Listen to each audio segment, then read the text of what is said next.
Ini cerita aku part 2 tentang selingkuh suami aku sama selingkuhannya. Jadi, kenapa aku bisa punya bukti-bukti ini? Sebenarnya ini tuh ada bantuan dari teman-teman adik aku ya, terima kasih banyak ya. Karena dan juga ada bantuan dari adikku juga, namanya Silvi. Aku ya istilahnya kalau nggak ada adik aku dan mungkin tim teman-temannya, mungkin aku nggak akan bisa dapetin bukti-bukti semua ini.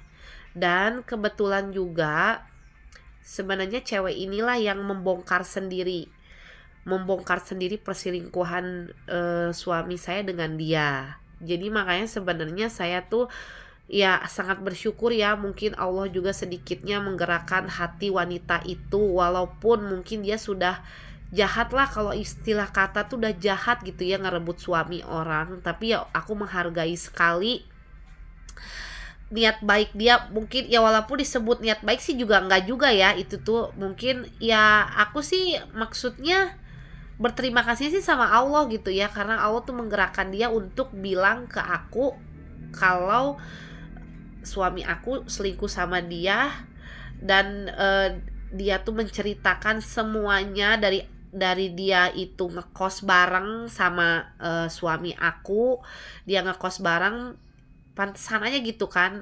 Aku selama ini kalau ngehubungin suami aku tuh susah banget, karena dia bilangnya kan alasannya di mes. Ternyata bukan di mes, tapi ternyata di kontrakan si Mutu Buluk itu, sayang ya.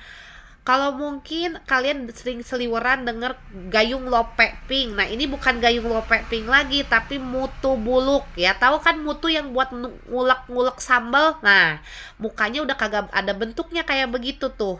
Nah, jadi makanya si Mutu Buluk ini bilang ke aku gitu ya, bilang ya maksudnya dia cerita lah gitu ya, dia tuh suami aku tuh 24 jam sama dia. Terus waktu suami aku caci maki aku, ngomongin aku sama keluarga aku, bilang katanya mama aku beginilah, aku begitulah, pokoknya banyak banget lah ya yang aku nggak bisa share di sini karena terlalu panjang sebenarnya kalau diceritain. Intinya dia ngejelek-jelekin aku sama keluarga aku. Padahal sebenarnya kalau kalian mau tahu, ngapain sih dia ngejelek-jelekin aku depan cewek-cewek itu, yang jelas-jelas kenyataan ceritanya tuh nggak seperti itu, tidak sedramatisir yang dia ceritain ke cewek-cewek ini gitu. Bahkan si Mutu Buluk ini bilang kalau katanya suami kamu tuh cerita seolah-olah kamu tuh orang yang paling jahat. Lah, kata aku bilang gini, itu mah semua namanya laki-laki mah kayak begitulah, say, kalau ada maunya pasti ngejelek-jelekin pasangannya, ya enggak kayak gitu. Makanya aku tuh keselnya tuh gitu aja gitu ya, maksudnya kok ngejelek-jelekin aku, sedangkan kalau pengen ngasih tahu ya, aku aja nikah yang ngeluarin banyak biaya tuh sebenarnya bukan dia, mama aku. Dia cuma ngeluarin biaya buat eh apa istilahnya, seserahan aja. Dia tuh pakai gini, teman-teman aku kok seserahannya kok 10 juta 5 juta, emang kalau seserahan harus sebanyak itu ya ngeluarin uangnya? Gimana nggak baik coba aku? Ya udah, nggak, kamu nggak usah maksain, kalau memang kamu nggak mampu segitu ya semampunya kamu aja. Pas belanja nggak tahu total keseluruhannya 2 juta kurang ya. Terus udah gitu dia cuman ngeluarin buat ya, mana mungkin kan apa namanya, mas kawin itu kita yang ngeluarin kan, ya pasti dia ngeluarin buat mas kawin doang, sama dia ngasih uang apa sih, IPK apa yang itu 10 juta ke mama aku, udah cuma begitu doang. Selebihnya itu mama aku yang ngeluarin uang. Aku nggak pernah cerita sama siapapun sebenarnya, dan aku sebenarnya nggak mau cerita ini, tapi karena dia udah kelewatan cerita-cerita masalah keluarga aku, cerita mama aku ngejelek-jelekin kita semua, jadi di sini aku harus speak up ya. Aku harus speak up. Kenapa? Sebenarnya kalau mau dibilang numpang hidup, sebenarnya dia. Bayangin sama kalian, kita baru punya rumah 2021 ya. Sedangkan kita nikah dari 2014. Berarti 7 tahun kita tuh numpang di rumah orang tua. Ya kan? Makannya, apanya, semuanya. Tapi gak pernah mama aku ngejelek-jelekin ke orang-orang. Kalau misalkan si ini numpang, si itu numpang, gak pernah sama sekali.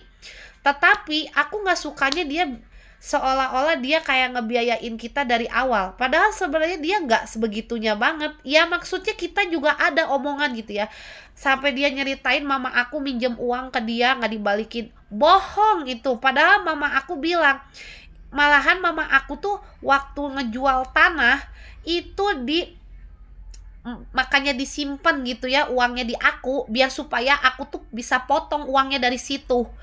Tanpa sepengetahuan dia potong tuh ya, tahu-tahu sisa uang di ATM aku tuh yang punya mama aku tuh tinggal sedikit lagi, ya kan.